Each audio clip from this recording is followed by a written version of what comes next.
dia. Eu acho que hoje é o dia 24, né? 24, vou ver agora para você aqui. 24 de outubro de 2009. 24 de outubro. Nós estamos iniciando mais um Papo de Graça especial de sábado. Faremos isso, se Deus permitir, uma vez por mês, pelo menos.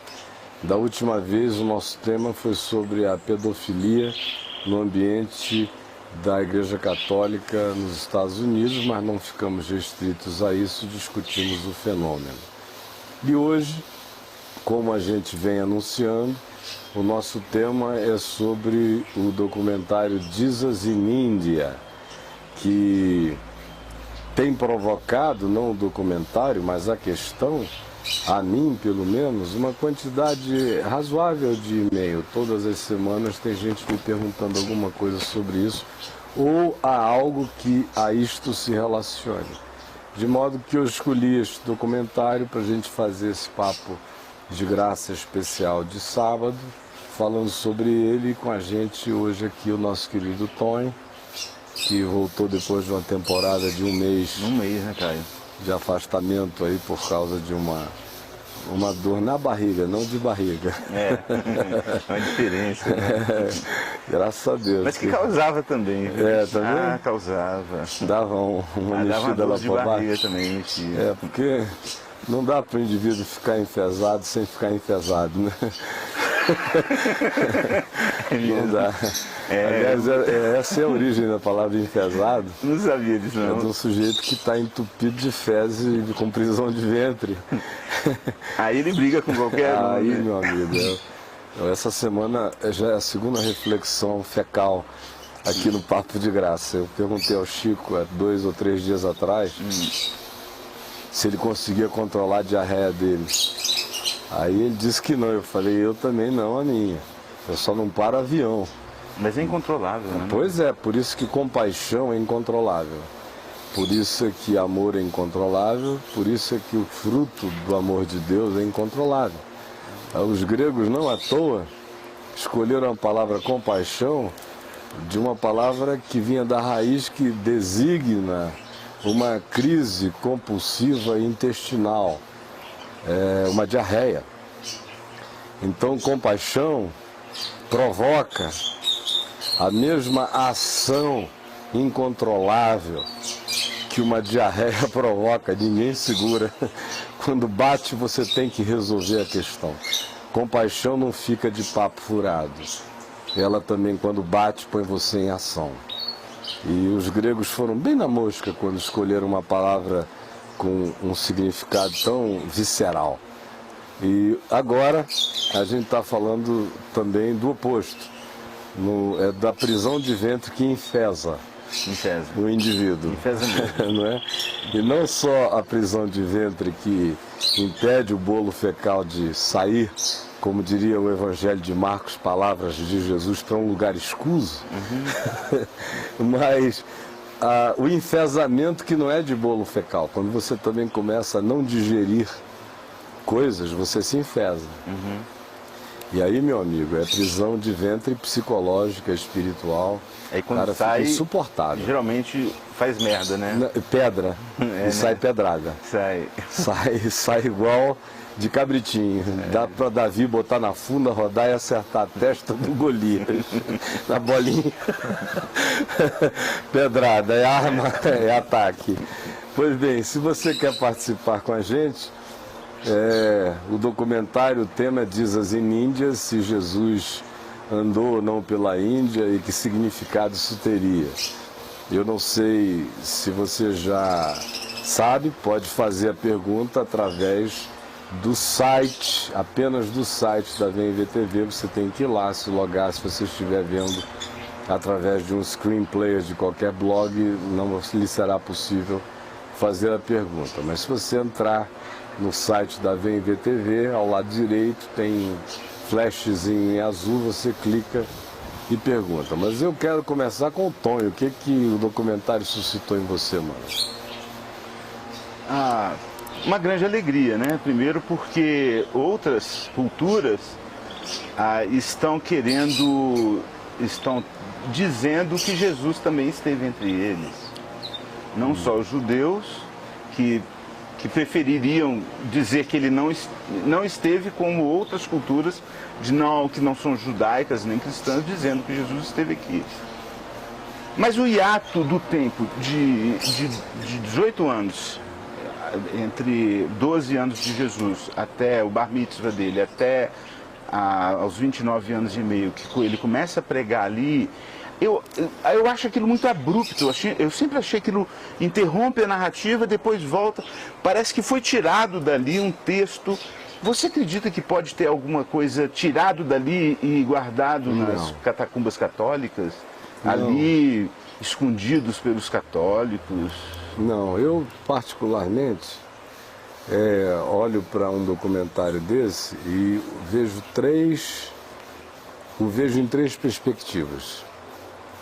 Primeiro porque essa é uma ideia a qual eu estou acostumado desde menino, essa história de Jesus na Índia. Desde 13, 14 anos de idade, no auge do movimento hippie, não era possível você se relacionar com hippies e com candidatos a gurus que havia em abundância naquele tempo, caras que vinham dos Estados Unidos, da América Latina, da Europa, vagando pelo Brasil, e eu passei a ter muito mais contato com esse tipo de mentalidade, percepção, já com 15 anos, quando eu voltei para Manaus. E por incrível que pareça, Manaus em 71, 70, era muito mais exposta e era muito mais cosmopolita do ponto de vista hippie do que o Rio de Janeiro, que os hippies eram todos de boutique e dali mesmo. Mas Manaus, por causa dos chás de cogumelo, alucinógenos, ayahuasca, raízes, mistério da floresta, aquela coisa toda, rapaz, era uma meca de malucos do mundo inteiro. Então lá eu convivi com todo tipo de guru e de gente muito doida e que vinham dos Estados Unidos e da América Latina, ou já tinham atravessado de lugares mais distantes da Índia, via Europa para a América. Depois os caras iam a pé, literalmente, cruzavam o canal do Panamá e desciam a pé de carona, e por aí tinha gente que estava 7, 8 anos na estrada. Eles chegavam lá, né, já sem dentes, cheios de histórias para contar. Então, no meio daquele grupo, era muito difícil você não ouvir essas histórias. O Jesus indiano era convenientíssimo para o movimento hippie. O Jesus da Índia, na Índia. Era muito conveniente a eles. Extremamente conveniente. A descoberta, a divulgação mais ampla do livro do Nicholas Notovitch aconteceu em 1945. O texto ficou famoso de novo. Ele tinha sido produzido bem mais cedo, quando ele, em 1887, disse que teria encontrado esse manuscrito na biblioteca lá de Lhasa. Ele teria lido o texto e, a partir daquilo ali, ele teria lido e traduzido e produziu o livro que veio a ser conhecido como A Vida de Issa, o melhor dos filhos dos homens. E isso ganhou notoriedade na Europa, mas depois perdeu o seu boom. Com o movimento hippie, essa história foi recuperada, até porque a relação do Ocidente com o Oriente estreitou-se essencialmente em razão do movimento hippie. Quando os Beatles adotaram a musicalidade indiana, foram lá, começaram a se deixar mentorar pelos grandes gurus, quando houve uma migração de gurus indianos para a Califórnia, especialmente para aquela região americana, quando ficou cult aprender os conhecimentos indianos naquele mesmo período. Então, nesse processo, houve uma recuperação dessa história. E eu a ouvia toda hora. Anos depois, já em 1977, eu convertido já há 4 anos, já era pastor presbiteriano ordenado, já tinha 2 filhos. Na Europa pela primeira vez, eu me lembro que eu cheguei, acho que foi em Madrid, num daqueles lugares, passei numa banca de revista, entrei numa livraria, um ambiente de leitura. Aí tinha um monte de livros e tinha um jornal do dia reafirmando a importância, o significado da história de Jesus em Caxemira. Aí eu comprei alguns livros lá, li de novo durante aquele período. Mas no ambiente que eu convivia agora e aquela época no mundo, esse era um assunto que já estava caindo outra vez em desimportância. Com a Shirley MacLaine como emblema arquetípico da nova era na Califórnia, no início da década de 80, o tema sofreu um revival. Muita gente, a nova era adotou também esse tema. Tudo que diz respeito à globalidade da espiritualidade interessa a nova era. E esse tema, obviamente, foi incorporado. Aí, ele ganhou uma força de novo nos anos 80, e nos anos 90 veio um outro boom dele com essa mulher em cima de cujo livro o documentário é parcialmente baseado. Não sei se você viu lá no início sobre a Elizabeth Clare Prophet, que é a autora de um livro The Hidden Years of Jesus, Os Anos Ocultos de Jesus, Escondidos de Jesus. Eu li esse livro há uns 12 ou 13 anos atrás. Ela ficou muito famosa nos Estados Unidos. Ela escreve bem, é uma mulher articulada. E o livro é melhor que o documentário. O documentário é uma salada mista. Sim, eu vi. Porque é a busca daquele carinha por essa história. Está baseada na Elizabeth Clare Prophet, no livro dela, The Hidden Years of Jesus, mas é a viagem dele. E aí na viagem dele, são as 3 perspectivas que eu falei inicialmente, a partir das quais eu vejo esse documentário. Número 1, em relação àquilo que não tem nenhuma importância, é a fé. Se Jesus foi à Índia ou não foi, se viveu, se atravessou de jangada até os Incas ou não, isso aí não é importante a fé. Não é importante. É tão desimportante que João termina o seu evangelho dizendo muitas outras coisas Jesus fez e ensinou. E se todas elas fossem escritas, não caberiam na terra os livros que seriam escritos. Então, o Novo Testamento não trabalha com essa categoria descritiva, minuciosa de Jesus. Em momento algum. O Evangelho de Marcos começa com ele adulto, não tem nem genealogia.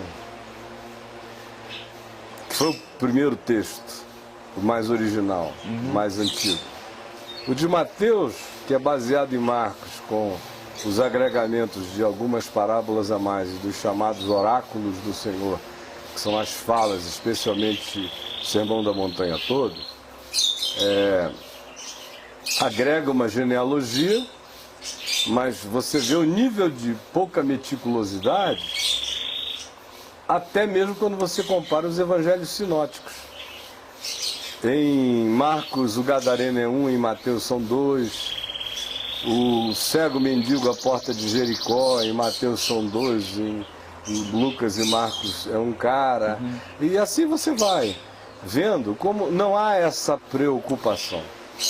A genealogia em Mateus viaja por José, em Lucas viaja por Maria. Não tem essa aflitividade. Como você disse no início, parece que foi arrancado. Como também no resto da Bíblia, você vê pouca preocupação com esse detalhamento. Fulano gerou Cicrano, aí passam séculos. Genealogias tratam com desimportância muitas coisas, porque a grande concentração do espírito da Escritura é no foco. O foco é na mensagem. Então, a partir de João, por exemplo, a gente fica sabendo da possibilidade que haveria de se contar milhares de histórias. Estas, porém, João diz, eu selecionei para que vós creiais que Jesus é o Cristo e para que crendo tenhais vida em seu nome. Então esta é a primeira coisa. Essas coisas, essas histórias ou possibilidades não têm absolutamente nada a ver com o significado da fé, no que diz respeito ao Novo Testamento.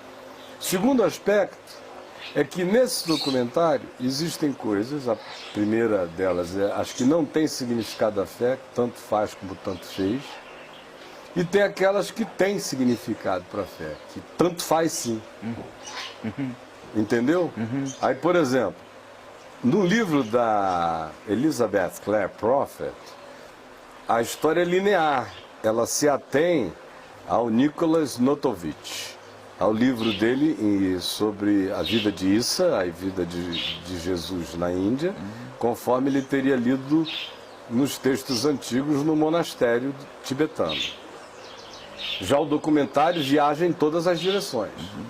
Em que direções esse documentário viaja? Diferentemente do livro da Elizabeth Clare Prophet ou do livro do Nicholas Notovitch. É que no documentário a viagem do carinha é em qualquer direção. Ele quer chegar em algum lugar. Aí ele inclui 3 variáveis dessas versões aí.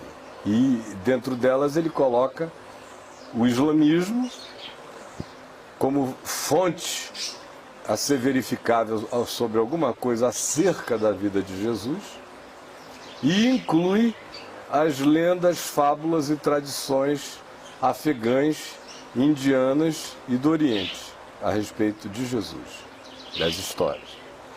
Mas no meio dessas versões tem algumas coisas que têm profunda implicação à fé. Quais são as 3 versões? A do Nicholas Notovitch, sem nenhuma implicação à fé, que seria o seguinte: Jesus, com 13 anos de idade, pega uma caravana na Rota da Seda. Naquele tempo não havia apenas a Rota da Seda, que era muito antiga, mas havia a Via Maris, que tinha sido toda refeita pelos romanos, reconectando o mundo todo, eram highways extraordinários.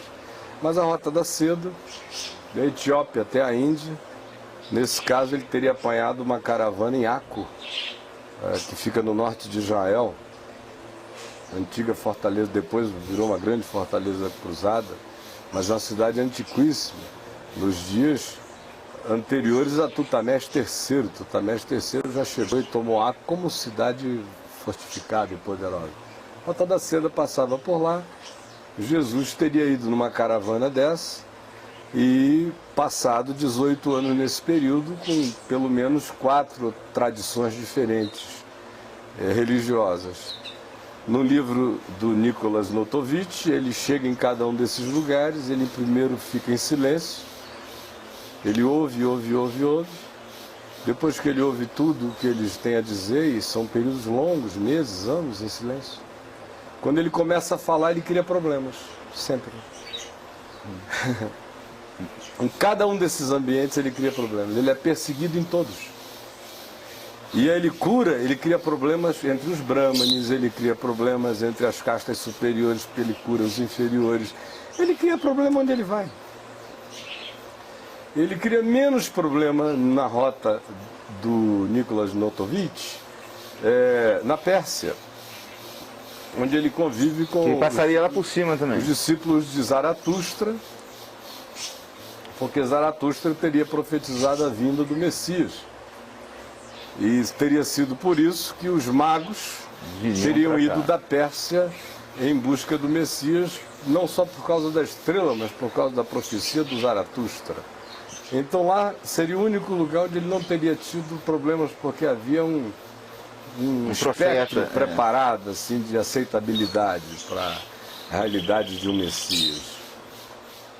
E aí ele voltaria para Israel, chega em Israel, começa o Novo Testamento, de acordo com o Nicholas Notovitch. Aí começaria, batizado por João Batista, vem a história do Evangelho, 2 Evangelhos, e aí no texto do Nicholas Notovitch, que seria a tradução do texto encontrado no mosteiro tibetano, apenas, se diz que veio a notícia, anos depois, até aquelas regiões, de que Issa teria voltado para a sua terra e para o seu povo, e que não tinha sido recebido, que os seus ensinamentos tinham sido rejeitados, que os seus milagres tinham criado grandes ciúmes entre os poderosos e que ele tinha sido morto, mas que um grupo expressivo de pessoas viviam para afirmar que ele vivia, que ressuscitara de entre os mortos, e que essa notícia corria pelas caravanas que iam de Israel para o mundo inteiro, dizendo que Issa tinha sido morto, mas estava vivo. Então, essa versão do Nicholas Notonvitch, que seria a tradução do texto encontrado no monastério tibetano, em nada ofende a fé. Ela cairia naquele espectro de permissão, desde que houvesse e haja coerência com o Jesus descrito nos evangelhos, feita por João, quando disse muitas outras coisas ele fez. Claro, tudo bem, não tem problema. Agora, duas outras versões dentro desse documentário que são extremamente contraditórias à fé e ao ensino do evangelho. É pelo evangelho que eu avalio a razoabilidade ou não das histórias. Eu acho que uma delas é que está na minha cabeça. A razoabilidade ou não das histórias. Não é pelas histórias que eu julgo o evangelho. Como a gente vê nesse documentário, os especialistas de Princeton, dos seminários teológicos, todo esse pessoalzinho que fica muito esperto, supostamente, religiosamente falando, eles ficam muito politicamente corretos. E é politicamente correto para um cristão americano ou europeu minimizar os 4 evangelhos, Mateus, Marcos, Lucas e João, e hipervalorizar qualquer outra fonte, com extremamente menos autoridade essas outras fontes possuindo, com menos antiguidade, menos proximidade, menos relação com as testemunhas oculares, menos participação legítima e genuína de testemunhas oculares, mas pelo simples fato de que elas não estão na Bíblia, como está na moda o apócrifo.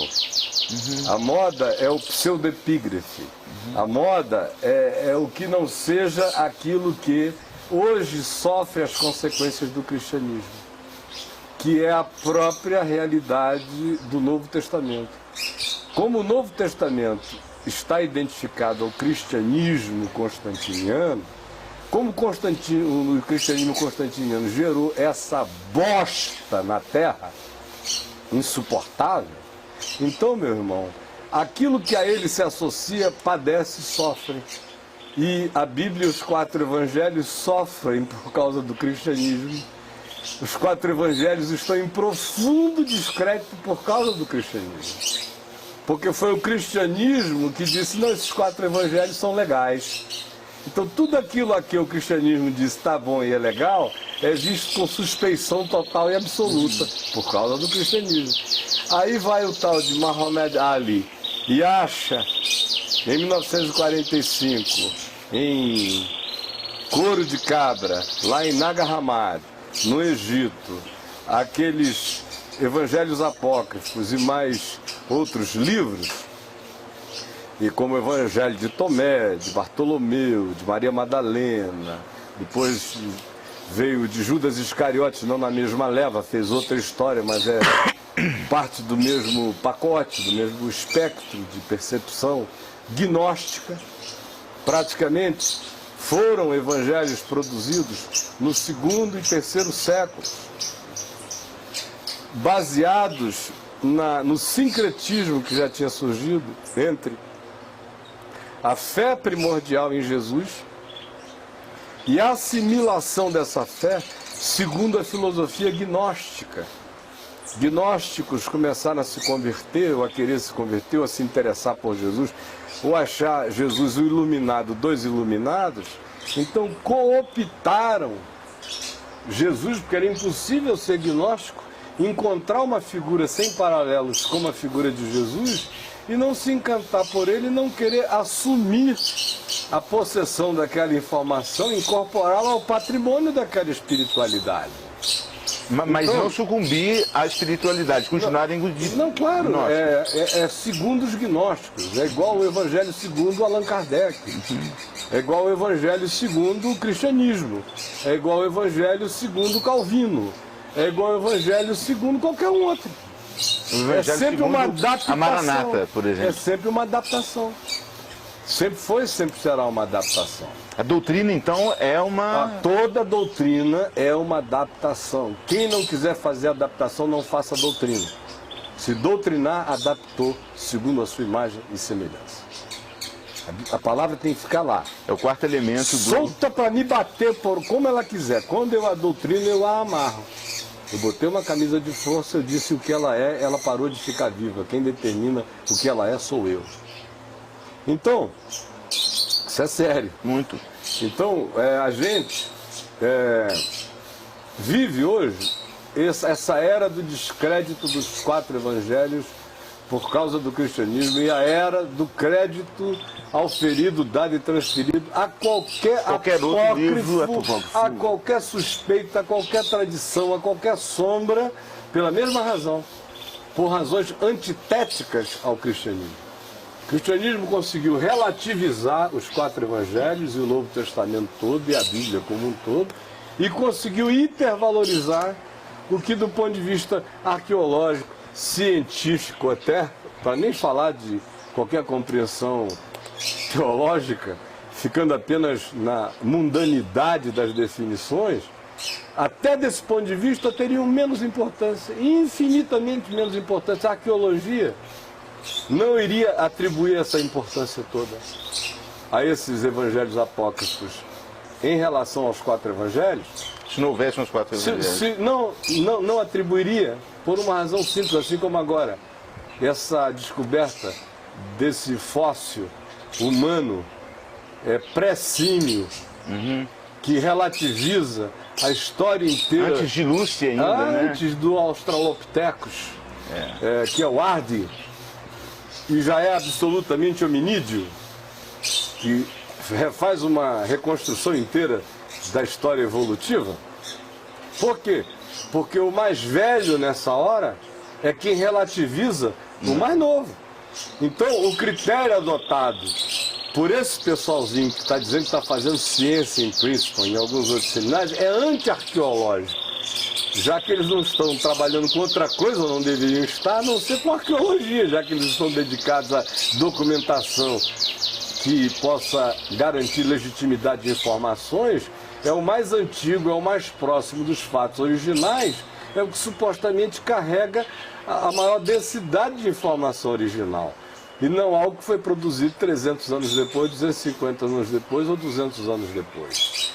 Então, eles estão violando o próprio princípio arqueológico para poder hipervalorizar o que estão fazendo. Agora, por que isso está acontecendo? Porque o cristianismo conseguiu relativizar na cabeça desse pessoal até o dado científico arqueológico. Ou seja, o cristianismo ficou tão asqueroso que ele consegue fazer o cara ser absolutamente rigoroso cientificamente, querendo examinar o Novo Testamento, enquanto o mesmo cara se torna absolutamente aberto para aceitar qualquer outra coisa que não seja Novo Testamento pela sua rejeição ao cristianismo. Aí os manuscritos de Nag Hammadi ficam com essa importância toda, ou qualquer outro texto. Aí, veja só, eu disse que tem uma versão dentro do documentário que não tem nada a ver com a fé, tanto faz como tanto fez. 2 outras tem. Qual é a primeira que tem, que afeta? E antes de eu dizer qual é essa primeira que afeta, quero só abrir um outro parênteses e dizer, você notou? Eu queria saber se eu acerto antes de você falar. Então fala. Mas termina aí, se você fala. Você notou que o documentário começa relativizando os 4 evangelhos, indo para Nag Hammadi, falando do evangelho de Tomé e dos outros? Ele não tinha nenhuma necessidade de fazer isso. Por que ele fez isso? que ele queria colocar os 4 evangelhos em pé de igualdade com tudo mais. Embora... Para ele poder fazer a viagem que ele ia fazer, ele tinha que relativizar os 4 evangelhos, senão ele não poderia fazer a viagem. Porque pelos 4 evangelhos, as 2 outras versões que negam a fé, e o que é significativo a fé, não poderiam existir nesse documentário. Quais são?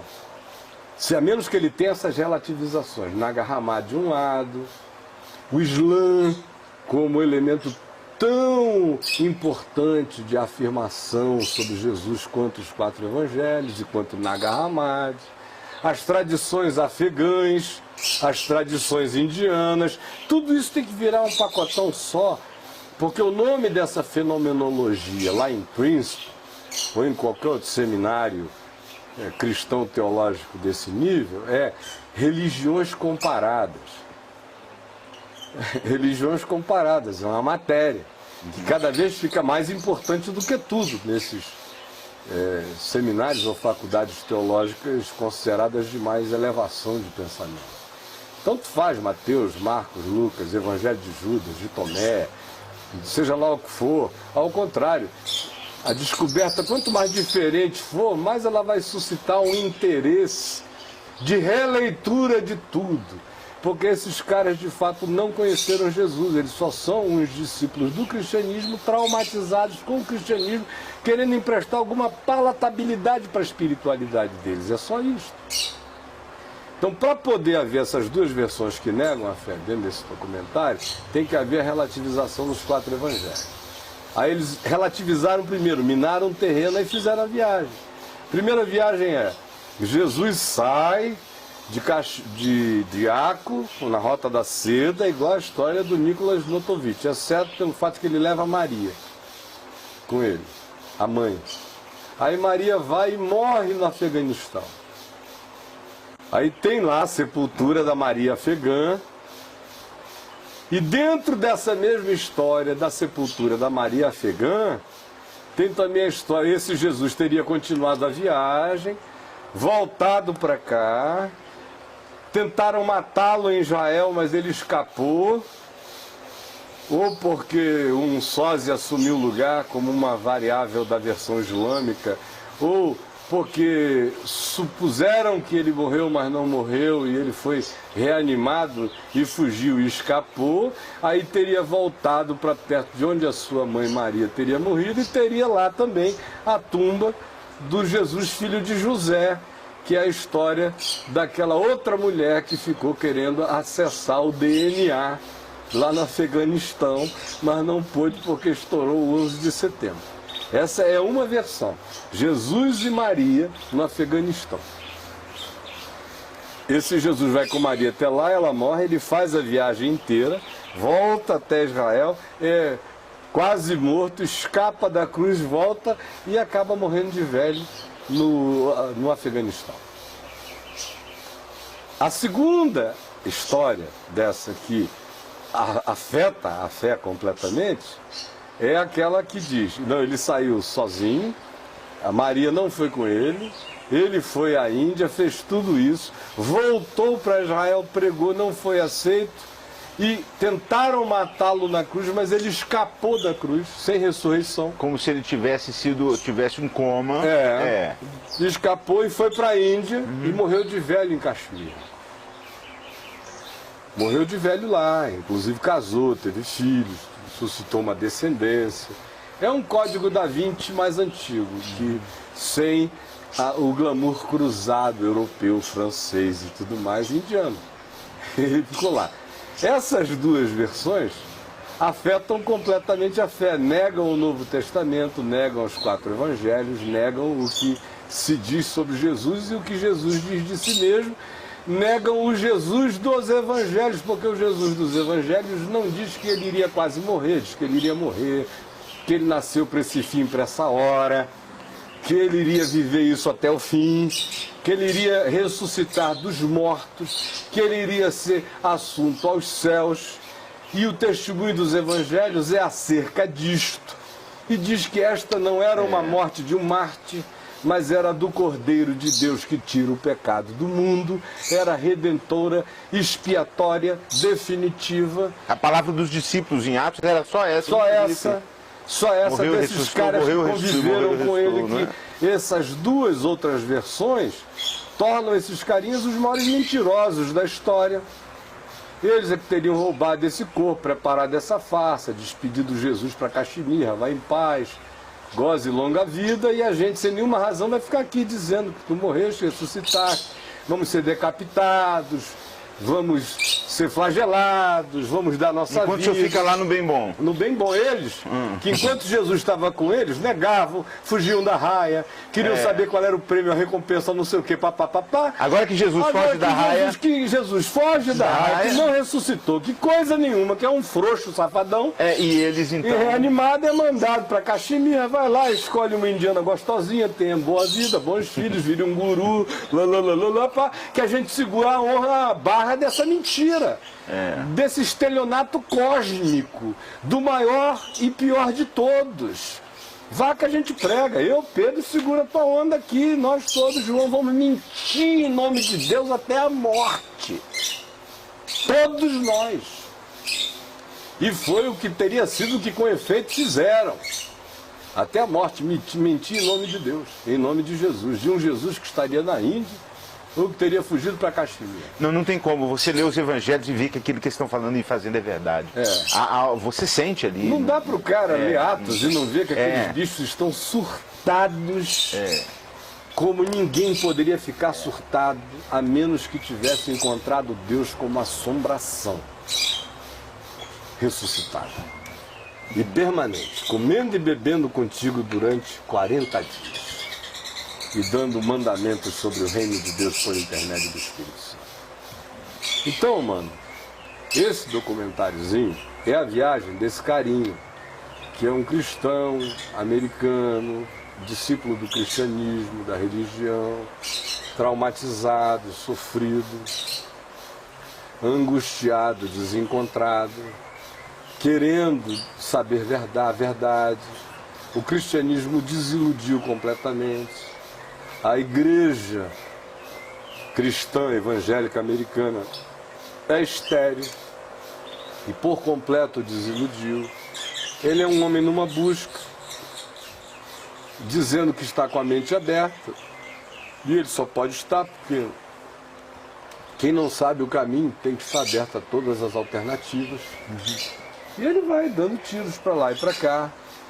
A centralidade e o significado de Jesus não estão presentes dentro dele, a não ser como um fetiche histórico, uma espécie de arca da aliança, um santo grau a ser descoberto, não no encontro pessoal.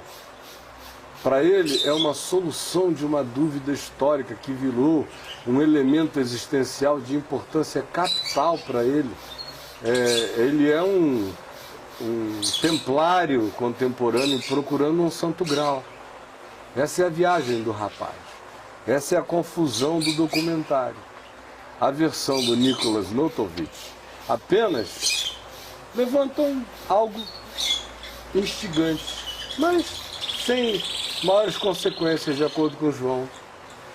Ele fez muitas outras coisas que não estão escritas e não caberiam no mundo inteiro se fossem escritas. Cada passo dele era uma cura, cada gesto era uma graça, cada olhar era um milagre. Não houve ninguém que chegasse e não saísse contando um livro inteiro de histórias, sem nem ter trocado alguma palavra com ele. Às vezes isso acontece com gente com significados humanos infinitamente menores e sem o significado espiritual da divindade encarnada. Você encontra determinadas pessoas que às vezes você conversa com elas 5 minutos e elas te marcam para o resto da sua existência.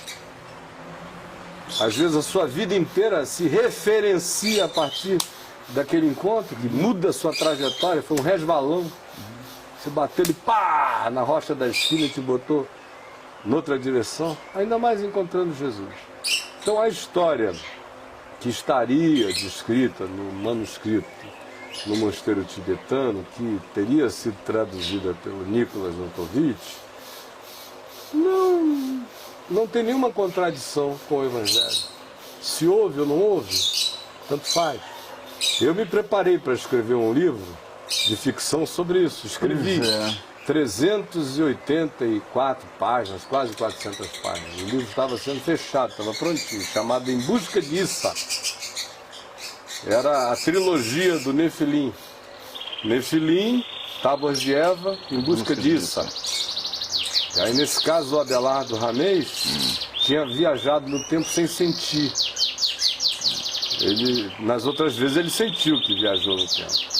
Mas dessa vez não, ele de fato estava viajando pela Índia e na viagem dele, num search espiritual que ele estava fazendo, que se misturava também com uma busca arquetípica de uma mulher, de uma figura feminina que existia dentro dele, chamada Krisha, que ele vivera uma experiência com ela no mundo paralelo, lá no livro Nefilim, no mundo real e paralelo, ele alterna as experiências e depois ele se separa dela e ele fica com aquela fixação de encontrá-la. Ele ouve dizer que ela tinha viajado para a Índia e ele vai. E nessa viagem ele viaja no tempo sem sentir, porque o interior da Índia e do Tibete, se o cara não souber que nós estamos no século XXI, se você chegar hoje, ainda hoje lá, é interessante. Quanto mais quando o Abelardo se vê antes da Idade Média, inclusive. Tanto faz.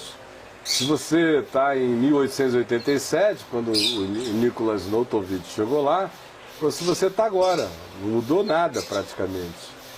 O tempo está parado ali. Exceto, penetração de celulares agora na mão dos caras no alto da montanha. Mas há 10 anos atrás nem isso havia. Só os sininhos e aqueles círculos de oração. O silêncio da montanha do Himalaia, da cordilheira do Himalaia. Então, o Abelardo viaja no tempo e nem sente. Ele só vai perceber que ele está 200 anos antes depois. E aí ele faz, dentro dessa viagem no tempo, uma outra viagem no tempo. Quando ele cai de fato nos dias de Issa. E tenta procurar isso. E ele vai procurando. Só que todas as vezes que ele vai chegando perto do Issa, tem alguma notícia sobre a Krisha que o distrai, sobre essa figura feminina que ele está buscando primordialmente. Aí ele se distrai e ele perde a viagem, mas ele vai chegando sempre para ver as confusões. Sempre as confusões, sempre ele acabou de escapar. Bem à moda dos evangelhos. Deixando atrás um monte de trama e de gente dizendo: se ele chegar aqui a gente mata. Ele é insuportável. De fato, eu escrevi o livro para mostrar a insuportabilidade de Jesus em qualquer cultura humana. Você falou isso. Em qualquer cultura da terra. Em qualquer polo. Jesus seria insuportável até no momento grego mais politicamente correto. Ele seria insuportável. Poucas pessoas na história humana, poucos mestres na história humana suportariam o convívio com Jesus. Alguns surtariam. O primeiro que ou caía de joelho e adoraria. É claro, você adoraria, mas seria um bate-papo legal, né, Caio? Você, se fosse... Eu bato papo com ele todo dia. Eu sei. Há muitos anos, eu vou bater pela eternidade. Mas seria uma coisa assim... Meu bate-papo com ele não sou eu dizendo nada a ele. Mas, Caio, eu tenho uma pergunta para fazer sobre aquele documentário. Olha só. É extremamente herética, mas eu queria até o fim da pergunta. São as palavras de Jesus que nos transformam. Perfeito? Você prega o tempo todo sobre as palavras, sobre o Evangelho, sobre aquilo que ele ensinou. No documentário, não tira nada daquilo que Jesus realizou ou fez, mas diz que após a pseudo-morte dele, teria voltado para lá e ficado o que ele fez aqui. Não tira nada, mas tirou tudo. Pois é, a pergunta é o seguinte, cara, se isso tivesse sido verdade, estaríamos aqui agora pregando o evangelho daquilo que ele fez lá em Israel e pregou, ou ele teve que morrer para sancionar aquilo? A morte dele foi a fechadura daquilo ali. Eu não entendi a sua pergunta. Estaríamos aqui agora se Jesus tivesse morrido depois na Índia e feito tudo que ele fez em Israel? Ou a morte dele foi ali na cruz, foi a sanção do que ele realizou, pregou? A gente já está cantando músicas do John Lennon, tanto quanto do Paul McCartney, se o John Lennon não tivesse morrido. Por que o Lennon ficou maior do que o McCartney? Se quando os dois eram Beatles juntos, os cult gostavam mais do Lennon, mas o povo todo amava muito mais o McCartney, e as meninas especialmente. É porque a música dele é mais fácil de ser ouvida. Não, porque ele morreu. Não, tô falando do McCartney, eles gostavam do McCartney. Se ele não sabia se ele ia estar com a Yoko Ono, se ele já tinha levado 10 chifres na cabeça, se ele teria virado dono de gravador e dito, esqueçam Imagine. Eu escrevi aquilo, esqueçam tudo que eu fiz para trás. Morrer é uma maravilha para todo mito no auge da mitificação. Morreu. Não tem nada. O Che Guevara vivo tinha virado o quê? Estaria pior do que o Fidel, porque ia estar sem poder, talvez tivesse virado Vandré, tivesse acolhido por um quartel, surtado em algum lugar. Então, Jesus não morreu para criar um impacto psicológico e marqueteiro sobre si mesmo. Claro. O que eu estou te dizendo é que a gente não precisa da Índia para essa pergunta. Em João 12, uns gregos procuraram a Filipe e disseram, queremos ver a Jesus. Filipe, então, pegou os gregos e levou os gregos a Jesus. João não nos diz o que os gregos falaram a Jesus, nem o que propuseram, mas nos diz a reação de Jesus. E a reação de Jesus foi a mais forte de todas no Evangelho. Nem quando ele disse arreda Satanás nas tentações, ele falou coisas tão graves sobre si mesmo, sobre a sua visceralidade missional e a sua vocação eterna e histórica, ao mesmo tempo, quanto disse ali. Quando ele ouve o que os gregos dizem, quer ler o texto? Por favor. Vale a pena. Claro. A partir desse contexto, o texto se ilumina imensamente sobre uma proposta de escapamento. Pensa que, ao invés de gregos, são indianos chegando aqui. Tá. A proposta é a mesma. Tá.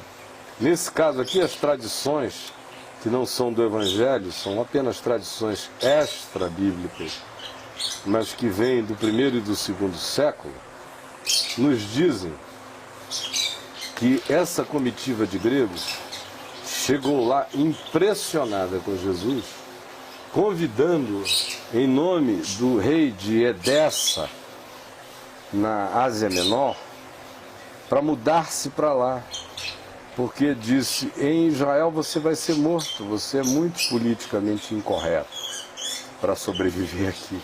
Vem para Edessa, que as nossas mentes são abertas entre nós, você vai viver vida longa e o seu ensino vai sobreviver aos tempos e às eras. Aí Jesus ouve essa proposta que lhe é feita pelos gregos, que subiram para adorar na festa em Jerusalém. Havia gregos que tinham relação com o judaísmo, que eram prosélitos do judaísmo, mas tinham mente gentílica. Conheciam bem o esquema do Sinédrio e sabiam que ali ele ia rodar. E agora aqui eles carregam uma proposta a Filipe para que Jesus os ouvisse, que eles tinham algo a dizer. Esse algo a dizer é que suscita em Jesus esse tipo de resposta, que é a seguinte: quando Filipe e André chegam e dizem, olha, os gregos querem falar contigo, e a proposta é essa, o verso 23 do capítulo 2 diz assim, respondeu-lhes Jesus, é chegada a hora de ser glorificado o Filho do Homem. Em verdade vos digo, se o grão de trigo caindo na terra não morrer, fica ele só. Se for para Caxemira, se resolver viver uma vidinha humana de autopreservação, fica só. É pão de uma única vez, serve só para um pão. Não vira uma padaria, não vira um campo de centeio. Tem que morrer, senão fica só. Se, porém, morrer produz muito fruto, eu não estaria aqui sem cruz. Um Jesus que tivesse vivido 130 anos não teria me gerado nenhuma paixão. Nenhuma. É esse macho eterno, é esse cordeiro da cruz, é esse que diz, se morrer fica só, mas se não morrer produz muito fruto. Ao contrário, se não morrer fica só. Se não morrer fica só, mas se morrer produz muito fruto, é esse que está aqui. Quem ama a sua vida, perde-a. Mas aquele que odeia a sua vida neste mundo, por odiar a sua vida neste mundo, os esquemas de facilitação e sucesso que relativizam o verdadeiro caminho da vida e da consciência. Aquele que ama a existência imediata mais do que a vida, é o que Jesus está dizendo, esse perde a sua vida. Aquele que odeia a proposta da existência imediata e que discerne nela fetiche ou fantasia em relação a tirar o seu olhar da visão real da vida, esse é aquele que preserva a sua vida para a eternidade. Se alguém me serve, está falando agora com o André, com o Felipe, com todo mundo, que deve ter ficado empolgadíssimos. Pô, legal ir pra Grécia. Vamos para lá. Todo mundo querendo bater na gente aqui, é pedrada para lá, pedrada para cá, foge da Judéia para Galiléia, da Galiléia vai para Samaria, da Samaria volta para Galiléia, da Galiléia vai para o extremo norte, aí tem que se refugiar nas terras de Ciro e da Fenícia, aí volta por Gadara, aí atravessa para Cafarnaum, aí tá limpo em Samaria, vai a Samaria, aí fica preto em Samaria, volta para Cafarnaum, aí vai para Jerusalém escondido depois que a festa começou, aparece de repente, sai de repente, aparece de repente, sai de repente. O Evangelho de Marcos é um tratado de travessias, e atravessou Jesus para, e foi Jesus para, e seguiu Jesus para, e ocultou-se Jesus de. É o tempo todo. O manual de guerrilha dos Evangelhos é Marcos. Então, esses carinhos aqui, Felipe, André, essa moçada, se vamos lá, Senhor. Poxa vida, são nossos Seria irmãos. como nos convidar para ir para Nova York? Ou pra... Que nada. Seria convidar a gente para a cidade. Eu estou de saco cheio de Nova York. Claro, uma cidade assim, seria uma cidade importante, uma cidade bonita. Não, para mim era tipo assim, no auge daquele dossiê Caimã, que eu queria morrer. Se eu não tivesse 4 filhos para criar, era como eu ter podido ir morar no interior da floresta amazônica. Era o nível de alívio que me causaria no meio daquilo tudo. Para esses caras aqui, era uma tentação. Aí vem Jesus e diz isso. E agora olha para eles e diz, se alguém me serve, siga-me. Eu estou indo para a cruz. Vocês querem andar comigo? Me sigam. E onde eu estou, ali estará também o meu servo. Tome a sua cruz e siga. E se alguém me servir desse modo, andando comigo, estando onde eu estou, permanecendo em mim, meu Pai o honrará. Agora está angustiada a minha alma, e que direi eu? Depois de um convite desse. E que direi eu? Angustiado, ele sabe o que está acontecendo. Ele é só um jovem homem, Deus homem jovem. de 32, 33 anos de idade. Que devia amar muito a vida, né, Caio? E os que amavam, tendo amado os seus que estavam no mundo, amou-os até o fim. Criou todas as coisas e amou todas as coisas. Todas as coisas existem por intermédio dele e ele ama todas as coisas que ele criou. E ele chega e vive a experiência humana dele com toda a verdade de amor reconciliado com a vida. Agora está angustiada a minha alma, e que direi eu? Pai, salva-me desta hora? Vou dizer, pai, salva-me desta hora? Puxa vida. Coisa linda. Mas É que precisamente com este propósito vim para esta hora. Isso é uma oração que eu não tenho para fazer ao meu pai, é salva-me desta hora. Eu vim foi para esta hora, eu nasci para morrer essa morte, para viver esse dia. Essa eternidade está programada desde haver mundo. Desde antes de haver mundo está programado. Eu vim para esta hora. O sol existe para esta hora, as estrelas existem para esta hora, o universo existe para esta hora, os mundos paralelos existem por esta e para esta hora, tudo converge para esta hora, em mim tudo subsiste. Eu vim precisamente com este fim para esta hora. Aqui o mundo está acabando, aqui o mundo está recomeçando. Aqui é o vértice de todos os significados. É nessa cruz que na história se historifica, mas que foi erguida antes de haver átomo, antes de haver qualquer ente criado. Qualquer ente?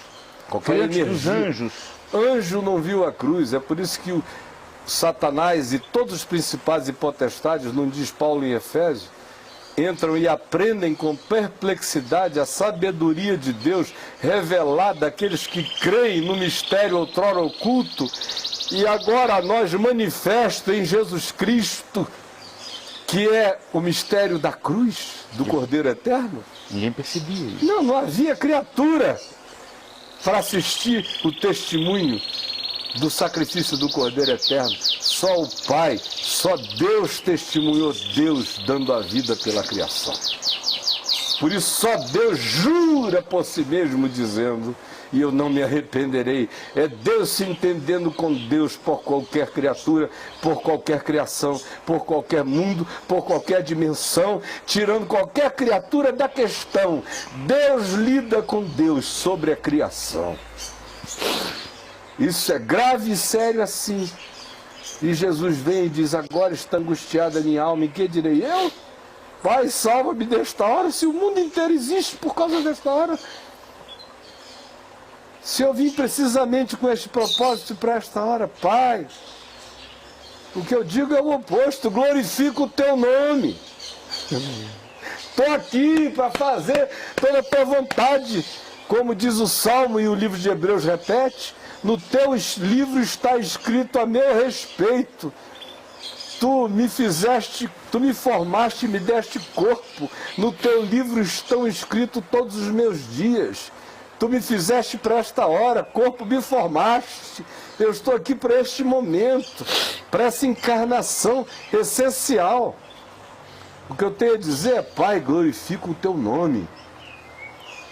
Então veio uma voz do céu. É interessante como esse texto com essa voz do céu nunca pegou, nunca entrou na moda no meio cristão, você já notou? Nunca entrou na moda. A gente fala da voz da transfiguração, este é o meu filho amado.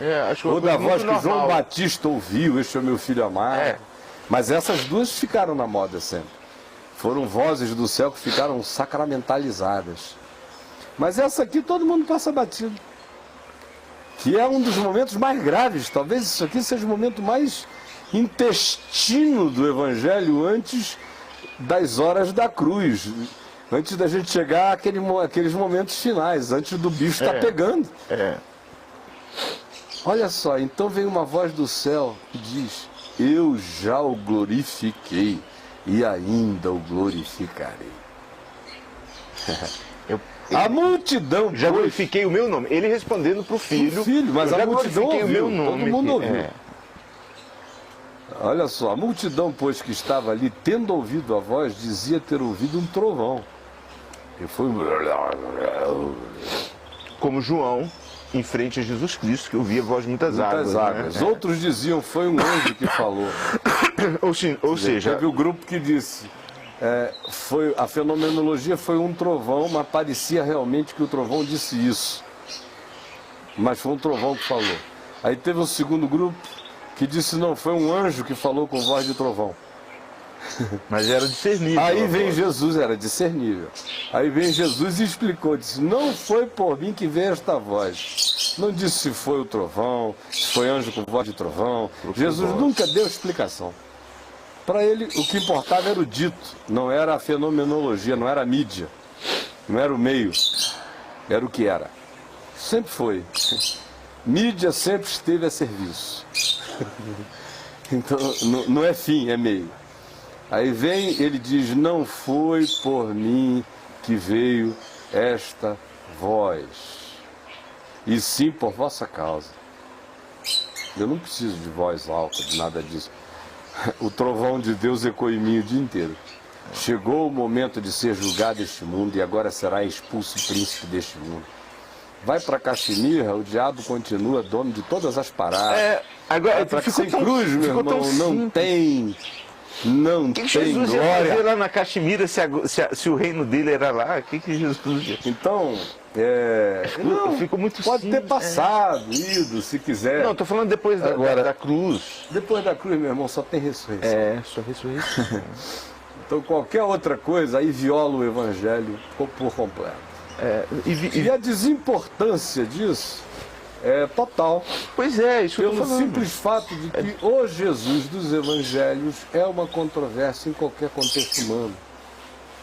Assim como, por exemplo, aí alguém me pergunta, o que você acha que aconteceu para que essas culturas tão distantes tenham ficado impregnadas com essas ideias? Sobre o Issa, sobre Jesus na Índia, em Caxemira, no Afeganistão, na Pérsia, nesses lugares todos. Número um, As coisas que parecem ser universais, não é? eu sou o cara que crê na ordem de Melquisedeque. Eu também. A minha vida inteira. Eu sou o sujeito que escrevi a minha tesezinha de ordenação dizendo que Deus é livre para revelar o arquétipo salvífico, salvador, ao mundo inteiro, pelos meios e modos que ele bem entender revelar. Essa é a primeira coisa. Número 2, se Jesus pegou uma caravana e foi, como eu já disse, e voltou, para mim, tanto faz. Número 3, me parece que a indicação clara do Evangelho é que isso não aconteceu. Embora, se isso tivesse acontecido, não mudaria nada. Porque o Evangelho de Lucas diz que ele chega em Nazaré, onde ele foi criado, deram-lhe o livro para ler, e ele leu o livro segundo o seu costume, num dia de sábado, levantou-se para ler. A quantidade de afirmações de continuidade naquele que ele estava ali, muito grande, indo no sábado a Nazaré, onde fora criado. Foi à sinagoga num sábado segundo o seu costume.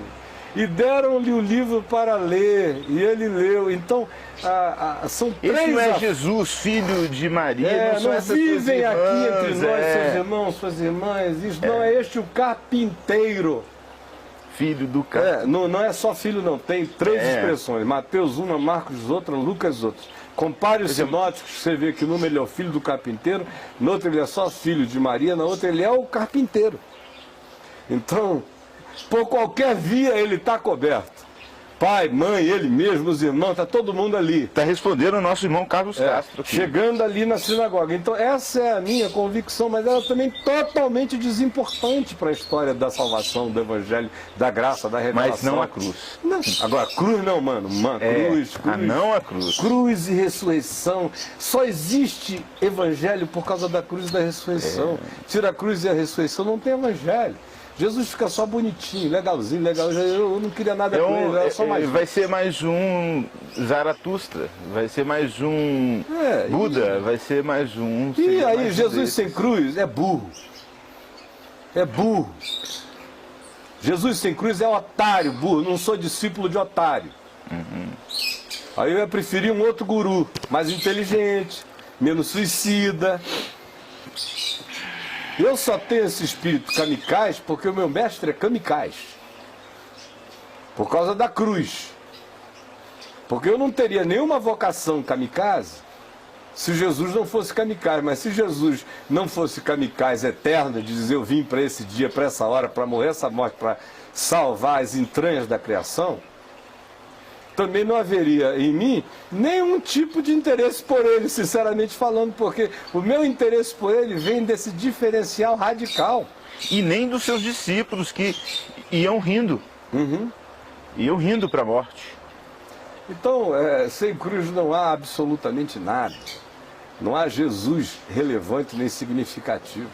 Sem cruz, Maomé é mais interessante porque pelo menos faz uma proposta terrena, mundana, secular, de ir com o Alcorão numa mão e a espada no outro, convencendo o mundo inteiro para lá, tomando poder aqui e agora, e ainda tem prêmios transcendentes depois que você tomar o poder do jeito que você puder aqui.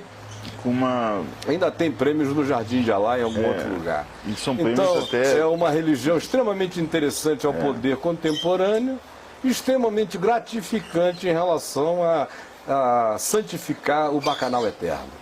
Então era muito mais interessante, muito mais palatável se eu desejasse uma espiritualidade religiosa bem terrena, bem animal, bem basiquinha, bem medíocre. Se eu quisesse uma mais intimista, eu certamente seria taoísta. Taoísta. O budismo é muito pouco taoísta fala da melado para mim, é muito estéril para o meu gosto. O taoísmo cairia melhor para mim. Agora, Jesus, sem cruz e sem salvação, ficando ali apenas para correr riscos e brigar, por quê? Ele não queria salvar o templo, não queria salvar o judaísmo, não queria salvar o sinédrio, não queria salvar coisa nenhuma. A pergunta é, por quê? Se ele mesmo não cria em ressurreição, porque escapou da morte e fugiu para Caxemir, então para quê? Que homem é esse? Em que ele me inspira? Milagrinho? Que Deus é esse? Começa a questionar tudo, sou mais o Chris Angel. Então, Jesus sem cruz não interessa.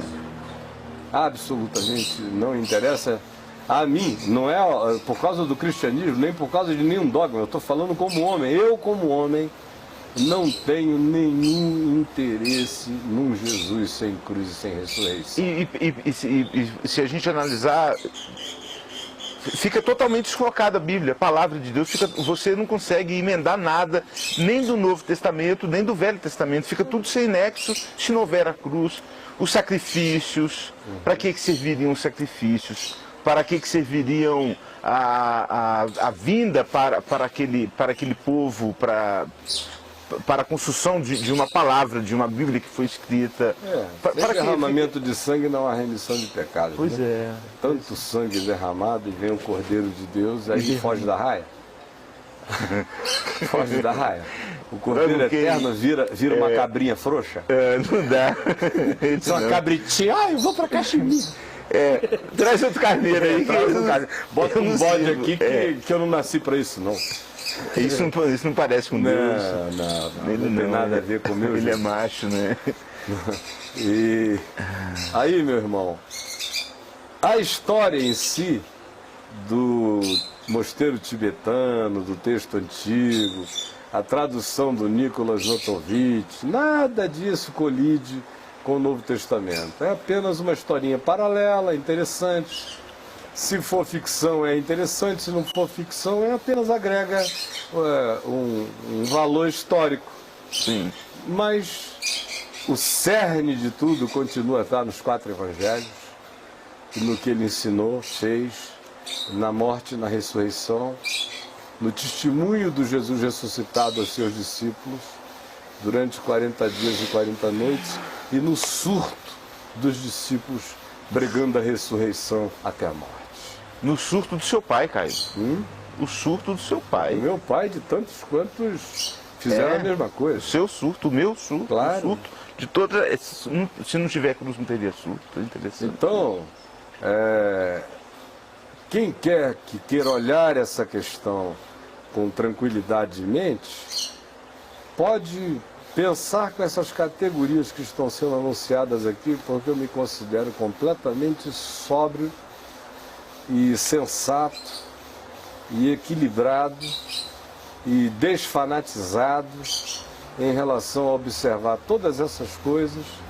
E também, se eu excluísse a minha própria convicção em fé em relação a Jesus como encontro pessoal que eu tive com ele, e que é um exercício que eu sempre faço, quando eu olho para qualquer coisa, eu digo, deixa eu agora me esquecer de quem eu sou e de quem eu conheço, de fato, e olhar só com os olhos mais isentos possível, como se eu fosse um observador neutro. Não existe essa neutralidade absoluta em ninguém, mas você se esforça para ir até onde consiga. E olhar dali, até com esse olhar, eu repetiria essas mesmas coisas que eu disse aqui, do ponto de vista até apenas da utilização da história, da arqueologia e da coerência de sentidos mínimos. Quanto mais agregando a isso tudo a minha interpretação, que não decorre exclusivamente de qualquer antiguidade de texto, mas sobretudo da minha experiência com a novidade real, presente, contemporânea e instantânea de Jesus vivendo em mim. E mais do que a antiguidade do texto, o que hoje é essencial é a instantaneidade da palavra escrita aqui. Agora, essa é uma questão que diz respeito a mim. Alguém ouve lá e diz, isso diz respeito à fé. É aquilo que é o espírito dele que testifica, mas isso é subjetividade e existencialidade diz respeito à fé. Mas mesmo que eu deixe isso de lado e olhe só objetivamente, com os critérios da objetividade histórica, arqueológica, eu não chegaria a outra conclusão também, a não ser essa mesmo. Alguém quer perguntar mais alguma coisa? Do contrário, a gente encerra mais cedo. A gente não precisa ir a 1h30.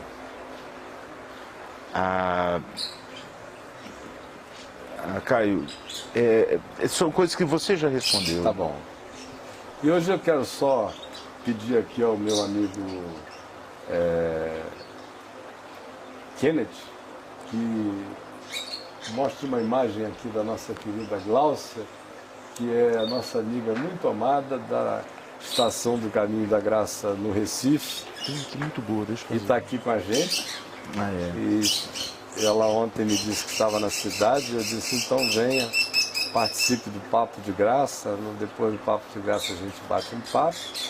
E o senhor que acabou de chegar aqui, eu não estou me lembrando do seu nome. Ferraz, eu já estive aqui outra vez com uma moça que veio do Recife, e ela indicou a Gláucia, e a Gláucia, eu trabalho com táxi, sou evangélico também. Ah, pois não. Então o senhor trouxe a Gláucia e veio pegar a Gláucia. Deixei, fazer o serviço, agora estou aqui. Então o senhor é muito bem-vindo. E recebi a bênção também e ouvi essas palavras profundas. Amém. O Senhor sabe arrancar do coração e que alguém entenda ou não, ela saiu. Amém. E vai chegar em uma conclusão no coração de alguém. Ah, com certeza está chegando. Com a graça de Deus, o senhor é muito bem-vindo, senhor Ferraz. Bem-vindo. E você disse que chegou uma pergunta que você gostaria de fazer. Na verdade são duas. Isso aqui é realmente uma dúvida de alguém que me disse, por favor, fala isso que eu estou realmente com dúvida. É que fala em Daniel 10:5, viu um homem vestido de linho e o seu corpo era como turquesa ou beril, que parece com a descrição do deus hindu Krishna. Ela está dizendo que isso é confirmado, este homem com pele de beril, pedra cristal, azul turquesa, parece que fala de Jesus Cristo, mas tem a descrição física do Cristo hindu. Mas no também. mesmo texto aí de Daniel, se ela ler, ele vai ser chamado de o Filho do Homem, que recebe o poder do Ancião dos Dias. Está falando de Jesus, Ancião de Dias. Então, outra vez a gente está lidando com categorias arquetípicas. Daniel não está vendo isso em lugar nenhum, senão na subjetividade, senão na mente dele. Na mente, a gente vê arquétipos. Outra vez a gente vai para a ordem de Melquisedeque, para a graça que manifesta esses arquétipos no mundo inteiro. vai para o fator Melquisedeque, que aí já é uma coisa missiológica trazida pelo Don Richardson, na década de 70, que em cada cultura do mundo existem frestas, portas de entradas preparadas por Deus para o Evangelho, que são elementos arquétipos e simbólicos presentes na cultura, que são portais de acesso. Então a arquetipia de Cristo está presente no mundo inteiro. Está presente não só em Daniel, quando ele estava na Pérsia. Isso é um texto... Persa? No texto da Pérsia, mas a figura de Daniel, ele foi para lá garotinho. A influência dele era dupla.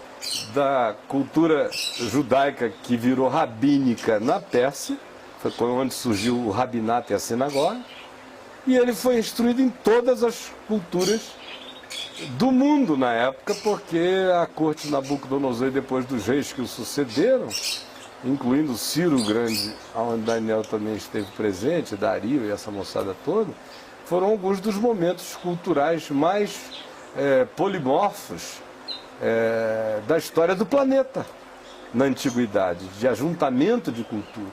Daniel ali dentro. E Zaratustra, ali 600 anos antes de Cristo, portanto, período de Daniel. Daniel foi para a Pérsia num momento riquíssimo da história persa, que era um momento também de muito discernimento de anjos. O movimento da consciência espiritual em Zaratustra contava com o elemento da criação invisível dos anjos, dos entes invisíveis angelicais. Isso não é uma coisa que se restringe à Bíblia. É outra coisa que crente parece que não sabe. Que muitas culturas do mundo sempre creram em anjos, com outros nomes, mas você vai ver a designação, aqui a gente chama, é correio, carteiro. Nos Estados Unidos é mailman. Em alguma outra língua, cada língua designa seus mensageiros. Os seus mensageiros. O carteiro o que é? Um anjo. Enviado. Não é? Angeloi, é o carteiro, é o cara que pega a carta, que leva a mensagem, seja escrita, seja verbal, é o anjo, é a mídia, é o meio. Tem anjos de todo tipo, com todas as caras, com todas as formas. Tem anjo com pinta de relâmpago, sentado em cima da pedra da ressurreição, lá da tumba da ressurreição em Mateus. No Evangelho de Mateus, eis que apareceram 2 anjos cuja aparência era como relâmpagos, e os guardas que os viram tremeram espavoridos e ficaram como se estivessem mortos. Nem o Spielberg criou um efeito especial daquele, um relâmpago assim. Imagina um relâmpago falando. Um relâmpago. Como é que você vai olhar um relâmpago falando na tua frente? Não consigo, estou olhando para você. Um relâmpago falando. É que o pessoal não tem imaginação quando lê a Bíblia. Não faz a viagem para ver como o negócio é muito doido, meu irmão. Mas bota buraco mais embaixo para discernir o quão doidas são as descrições. E vindo para Daniel, aí no capítulo 10, Daniel está vendo um arquétipo universal, que não é só dele, que milhões viram no mundo inteiro. Daniel escreveu, ou falou, e o que ele disse foi escrito. Agora, quantos milhões de Daniéis no mundo tiveram a mesma percepção? Com certeza. Hein? A gente fica pensando que o que está escrito na Bíblia foi uma coisa que só um viu, não. Aquele ali teve o privilégio de o que ele viu e discerniu ter sido escrito, registrado para nossa edificação. Mas aquilo ali não limitou a ação de Deus na história. Aquele cara não era o gargalo, ele era só uma voz. Ele não era entre muitas, né, Caio? Exclusivo só Jesus. O resto, mano, não é nada exclusivo. Há vozes aqui, ali, além. Não é exclusividade. Não. Né? Exclusividade. Deus é Deus só um povo, né? Deus é Deus dos homens, né? E o Israel não é povo de propriedade exclusiva de Deus? Mas é único, não todos os povos são povos de propriedade exclusiva de Deus. Israel é um povo de propriedade exclusiva de Deus na eleição para ser um povo que desse um testemunho histórico. Porque testemunho para ser dado na história tem que ter agentes históricos dando testemunho histórico. Por isso que a salvação vem de Israel, porque Jesus estava lá, nasceu ali. Mas a salvação vem de Israel, mas a salvação é para todos os povos.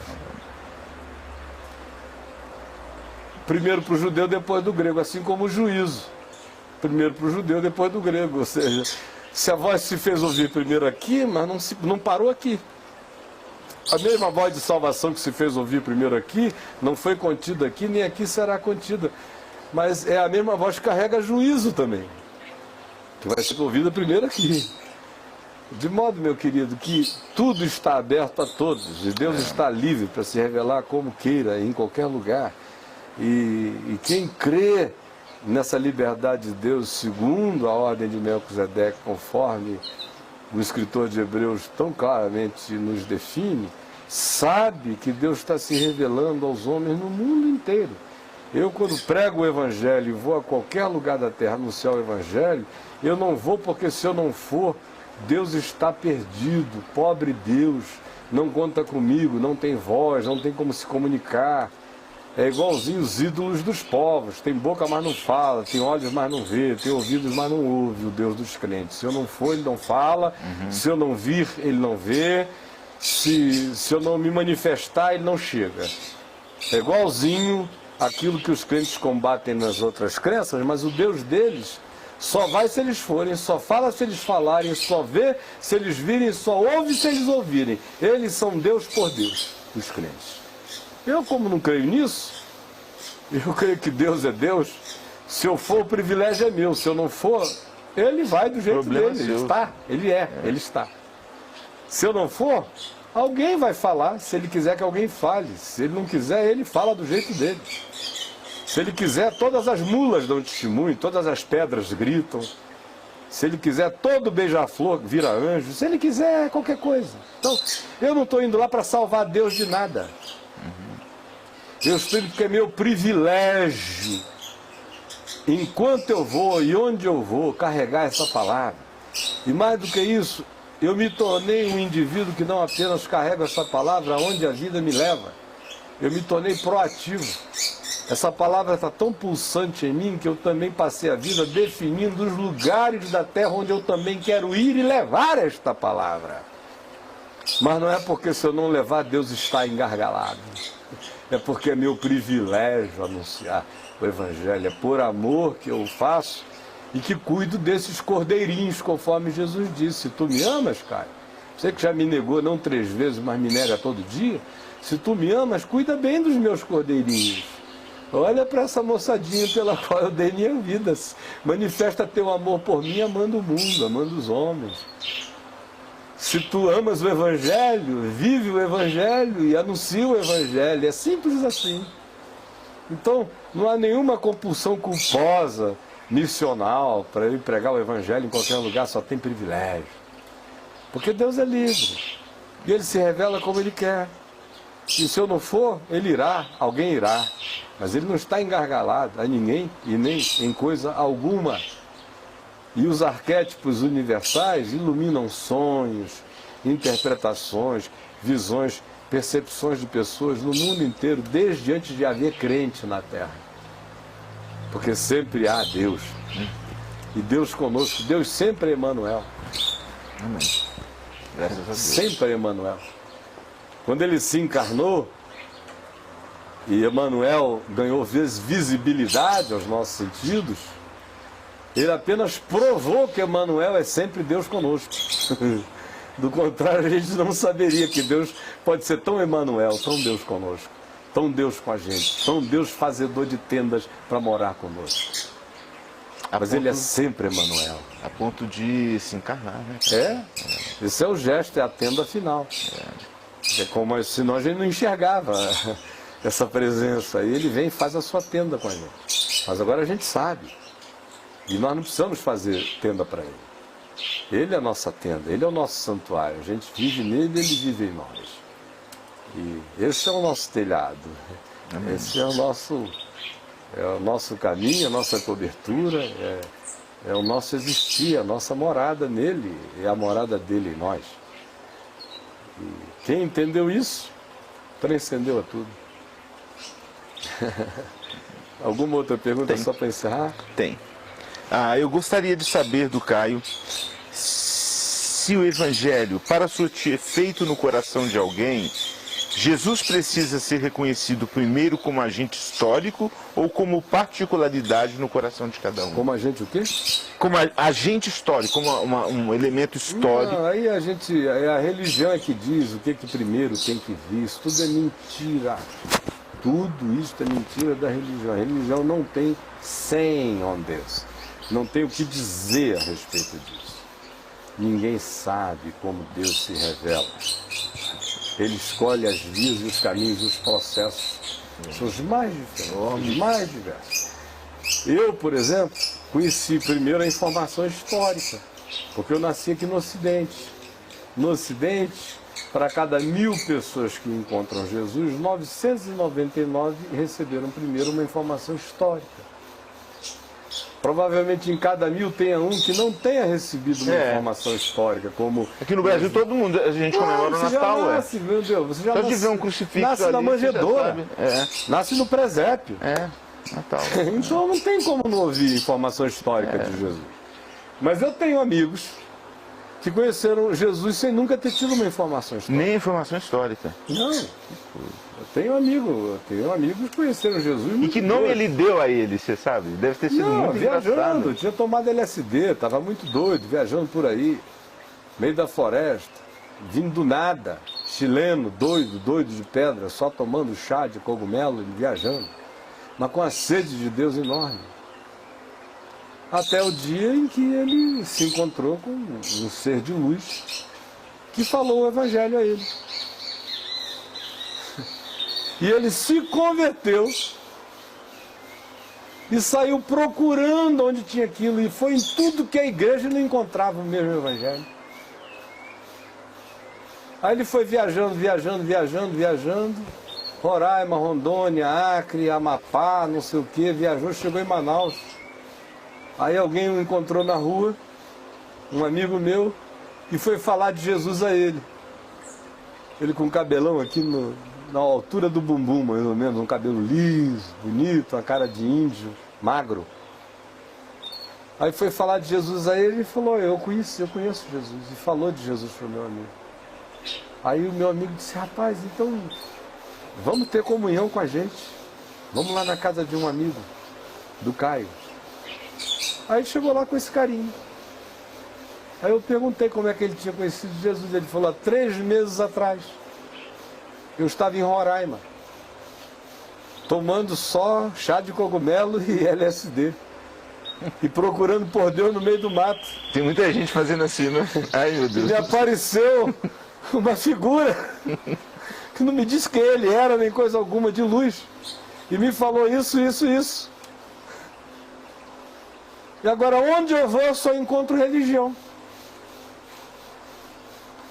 Já quiseram me batizar, já quiseram não sei o que, eu não quis nada, porque eu primeiro quero ver se eu encontro o mesmo Espírito. E aqui eu estou encontrando. E eu batizei o rapaz, ele ficou lá com a gente, ele é pastor desde então, prega o evangelho por aí. No Rio de Janeiro, em Niterói... Um encontro assim, ninguém tira do coração. Né? No Rio de Janeiro, em Niterói, pode até ser que esteja me ouvindo, já foi alguém muito discípulozinho meu no passado, até 99.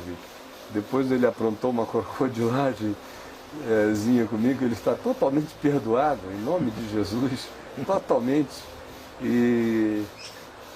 Mas eu me lembro do encontro dele com Jesus em Maricá. Muito doido também, num banheiro. Muito doido, entrou no banheiro muito doido. Chegou no banheiro e falou, eu queria conhecer Deus. Chapado. Chapadão. De repente ele está lá dentro do banheiro, não sei o que, ele entrou numa, aí pá, aquela figura diante dele, de uma concreção esmagadora, prega ali o evangelho. Tudo fechado dentro do banheiro. E sai do banheiro pela parede. Dorme com esse barulho, hein? Aí sai o cara doidinho atrás de Jesus, acabou indo bater na igreja Nova Vida. E da Nova Vida ele foi acabar encontrando comigo lá na Betânia, quando eu era pastor na Betânia. E depois foi ordenado pastor e e é pastor até hoje. E eu podia sair contando histórias daqui e de outras terras e de lugares distantes, mas respondendo, aqui no ocidente da terra, para cada 1000 pessoas que genuinamente encontram Jesus, 999 encontram pela informação primeiro. E aí a informação sedimenta o encontro existencial. A informação alimenta o encontro existencial. A informação gera a fé. E que vai aprofundando o encontro existencial a ponto de que depois de um tempo a informação se torna secundária em relação à importância do encontro existencial instantâneo, de cada momento chamado agora, em relação a Deus. Mas ela começa como primordial, aí o encontro existencial acontece, aí a informação passa a seguir e a referenciar o encontro existencial. Ou seja, eu sei de Jesus pela informação e é pela informação que testifica no meu coração a realidade de Jesus em fé em mim, a ponto de que a realidade em fé de Jesus em fé em mim cresce, mas ela continua se referenciando pela informação histórica do Jesus histórico. Agora, existe uma quantidade também grande de pessoas que primeiro encontram a Jesus em outros lugares pelos modos e meios em que as culturas favorecem. O ocidente da terra não é o modelo, é só um modo. O modelo está lá. Né? Paulo, para a gente não ir longe, foi onde? Na primeira igreja batista de Damasco, que encontrou Jesus, na Assembleia de Deus Assembleia de a Igreja Brasil para Cristo em Damasco, como tem o Brasil para Cristo no Paraguai e por aí afora. Não. Ele encontrou a Jesus andando numa estrada, seguido por um bando de marmanjos, com ânimo de morte danado para matar um monte de discípulos. Ele não acreditava em nada disso, ninguém pregou para ele, ninguém estava diante dele, não lia texto nenhum. As informações que ele tinha informações que o angustiavam, que lhe faziam mal, que ele lutava contra elas, que ele não queria aceitá-las. Mas naquele momento ali, as informações existiam nele não como uma convicção que apoiasse algum tipo de predisposição à fé. O que existia era uma certeza já bem definida de que aquele contingente humano que dizia que cria em Jesus era uma seita danosa, perniciosa, era uma coisa equivalente para Paulo àquilo que significaria para um crente pentecostal ou neopentecostal especialmente, ou um puritano da antiga, surtado, de fanaticamente surtado, significaria encontrar uma igreja, um templo de Satanás na frente dele. Impacto, né? E ver que todos os crentes estavam se convertendo à igreja de Satanás. E esse fanático, doidão cristão, ou puritano, ou pentecostal, ou neopentecostal, se deixasse tomar por um ânimo tão poderoso, tão violento de enfrentamento daquela maldade histórica, tão de santa inquisição sincera, não como a insincera da Igreja Católica, mas com aquela disposição de levar a coisa até a morte, e partiria para dentro para querer eliminar o foco daquela maldade. Esse era o ânimo de Paulo, esse era o zelo, era como quem estava lutando contra o diabo em carne e osso. É nesse espírito que ele encontra Jesus. Essa era a vontade dele de encontrar Jesus. E a noção que ele tinha desse Jesus Cristo. Que ele encontrou, e diz, não foi carne nem sangue que me revelou. Não, a informação, eu fui sabendo da informação depois, a informação veio confirmando a revelação em mim. No caso dele, os apóstolos, as colunas de Jerusalém, o pessoal que veio dar apoio veio depois. O próprio Barnabé encontra um homem que já está fortalecido no espírito, ele começa a pregar imediatamente.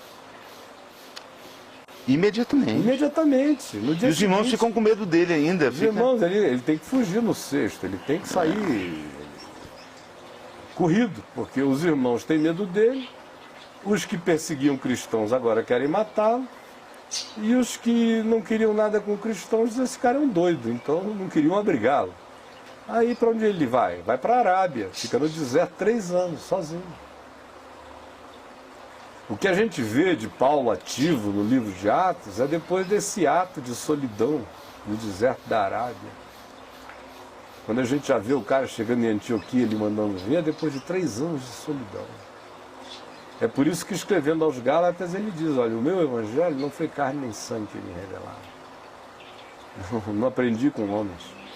Não fiz um cursinho. Será que Pedro, ele tinha algum rolo com ele para estudar, para rever? Claro. Será que ele tinha, carregava com aqui, ele? 2 Timóteo, capítulo 4, quando ele diz, por favor, quando tu vieres, traze os rolos, especialmente os pergaminhos que eu esqueci na casa de Carpo. Eu deixei na casa de Carpo. Ele deve ter lido tudo diante agora dessa nova revelação. Foi educado aos pés de Gamaliel, desde criança. Deve ter revido tudo.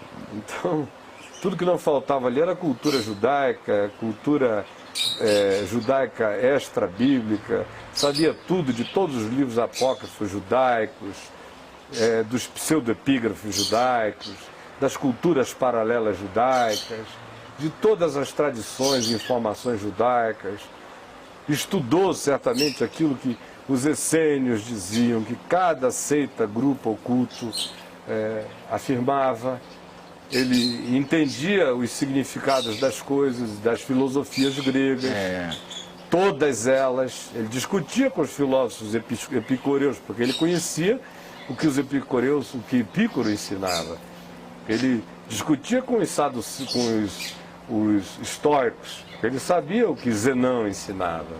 Ele podia discutir com os platônicos, ele sabia o que Platão ensinava. Enfim. Ele podia, quando ele direito romano, a carta aos romanos, a gente vê lá os princípios de direito romano. Ele escreve a Tito, ele não cita um poeta local, como um dos vossos poetas tem dito, né? E a frase daquele poeta, filósofo, era absolutamente verdadeira e importante, designava bem o significado daquela cultura e daquele estado. Quando ele chega lá, a gente chega em Atos 17, lá no Areópago, em Atenas, quando ele alude ao Deus desconhecido, passando e vendo os objetos do vosso culto, encontrei entre eles um no qual está inscrito ao Deus desconhecido, pois bem a este, a quem adorais sem conhecer, é precisamente aquele que eu vos anuncio, a saber, o Deus que criou os céus, a terra, o mar e tudo que neles existe, chega até a Jesus e a ressurreição na sua narrativa. Ele conhecia a história que tinha acontecido 400 anos antes em Atenas, no tempo em que deu uma praga, em que a cidade inteira começou a morrer de praga, e que foram oferecidos sacrifícios a todos os deuses, ao panteão grego inteiro, e a praga não cessava, até que chega um sábio e diz, olha, nenhum Deus vai atender a nós, porque isso é de uma instância superior a tudo que nós temos e conhecemos. Vamos fazer mais ou menos a mesma coisa que os filisteus tinham feito, um exemplar do tipo de praga que está nos acometendo, um engessamento, uma formatação, como os filisteus fizeram da praga bubônica lá em Gaza, Ecrom, Asquelon e Asdod, nos dias de Davi, e vamos fazer um altar dedicado ao Deus que nós não conhecemos, e a praga vai cessar. Aí eles ofereceram os sacrifícios deles ao Deus desconhecido, e a praga cessou. Por isso ali, naquele lugar, continuava erguido aquele monumento ao Deus desconhecido, aquele altar. E Paulo, que conhece essa história inteira, recupera a história e prega a partir dela. Então, nós não estamos falando de um alienado, mas de um cara que, do que era possível saber no ambiente, no mundo dele, ele sabia o máximo possível das coisas. Esse cara fez uma viagem da luz que o enterneceu, a revelação que nele penetrou, a informação veio só depois confirmar o espírito da revelação que estava nele. Caio, tem uma pessoa desesperada aqui, fazendo a mesma pergunta mais de 100 vezes copia e cola, fica fazendo. Só que a pergunta já está respondida no início do programa, então, meu irmão, nós não vamos poder responder. Qual é a pergunta?